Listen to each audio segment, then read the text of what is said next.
if the game is on the line and it's the final seconds, who do you want taking the last shot? But before we get into that, I need you to talk me through who you would not want taking that shot.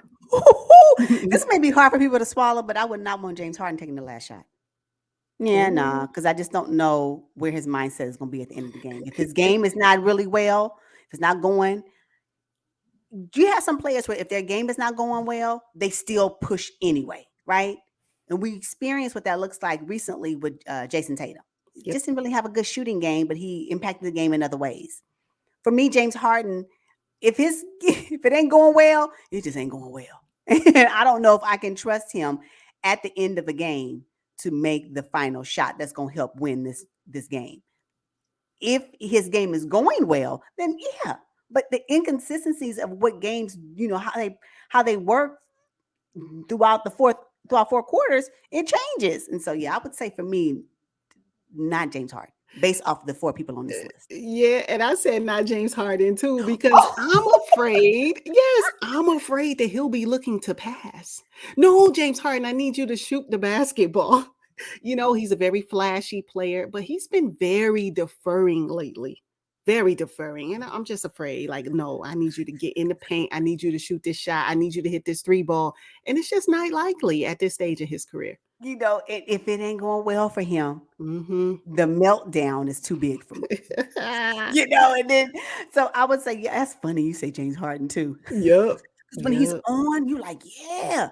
But when it is not, Now, my next guy that I did not choose is going to be very controversial. I know it's not popular, but I'm going with Steph Curry. Yep, I'm going with Steph Curry. I know he has made the most 3-pointers in his NBA career. He's the greatest shooter in the NBA, but if it were 5 years ago, I would say, absolutely. Steph Curry, 100%. But 100. he's streaky and slumpy, and the extremes are too far apart for me. Dang. Nope. I don't want Steph Yeah. Curry taking my last shot. We're talking about, tell me when this game takes place. Is this a game in the past or is this a game currently? And I'm going to have to agree with you 100%. On a current game, it would not be Steph Curry. And I'm even afraid now that even when he drives to the basket, if that layup is going to even make it. I even doubt that at this point. So, yeah, he can shoot the ball, but can he drive and get the layup to go in? Because if I'm thinking about currently, that's questionable. Yep. But in the past, no doubt. Right? Yes. So, that's hilarious. Yep. Yeah. All right. So now it's coming down to Jimmy Butler or Devin Booker. Oh, Talk it's me through it. easy. It's easy. I'm going to tell you who I would choose at this point. And then you Okay. can do your process of elimination of who I wouldn't.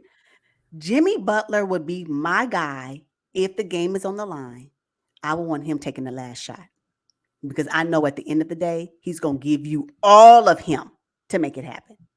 Whether it be shooting it, driving, I don't care what type of shot is this. It don't even matter. Jimmy Butler's going to try to make it happen. And even if it don't go in, I know for a fact this effort enough will be satisfying for me. That's what I do know. So Jimmy Butler, hands down, for me, would be the one. And as a matter of fact, if we're talking about what recently happened, Jimmy Butler was number 3 on the list of clutch players of the year. Jimmy Butler was. How you do that, Jimmy? His hustle alone warrants him to have that ball. And the success rate of him making it happen is much greater than the other players on this list for this season alone. But even outside of that, the fact that Jimmy Butler will hustle to get it done, he's going to be the one that I want to take the last shot. How about you? Oh, okay. Now I'm torn. Usually you're torn when we have these type of discussions, but now I'm torn.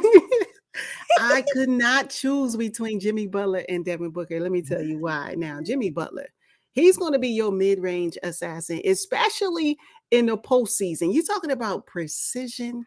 We're talking about heart, grit, grind. If it's a 15-footer, yeah, let Jimmy hit it. He's 35% from the 3-point range too. If it's a drive to the rim, yeah, Jimmy. If it's a big protecting the rim, who cares? Jimmy. If he's in foul trouble and we're in the bonus or we're in an opposing arena, yeah, Jimmy. It was just hard for me to choose. But then when you look at Devin Booker, and especially the way that he performed in the playoffs here recently, we're talking about speed and agility. He can hit the mid-range and the 3 ball.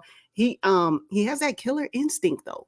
And that's what I like about him. But you know what? If I had to choose, I'm going with Devin Booker simply Okay. because he has that Mamba mentality, closest thing to Kobe Bryant that we have in today's NBA. And because Kobe was one of my favorite players, I got to go with Devin Booker. I'm not mad at Devin Booker. It's still Jimmy for me. You No, but really I can can't go understand. wrong. I can understand Devin Booker when we're talking about, well, how many points we got to get.